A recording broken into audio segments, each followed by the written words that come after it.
ko'p o'ziga tushsa nurlanib qoladi, homilaga va ayolga zarar va homilada tushishiga olib kelishi mumkin yoki genetik nuqsonlar bo'lishi mumkin homilada degan gaplar umuman bo'lmagan gap.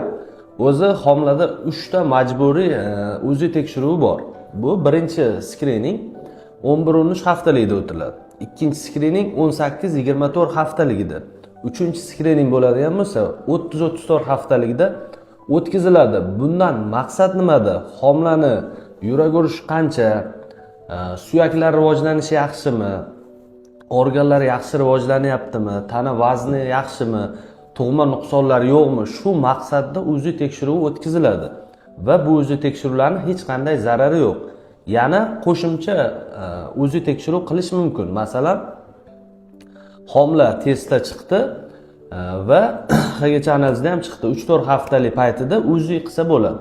Homila matkaga qanday joylashyapti ko'rish uchun va qon ketishlarda o'ziga tushsa bo'ladi. Buni hech qanday zararli tomoni yo'q. Ayolga ham, homilaga ham o'zida nur bo'lmaydi.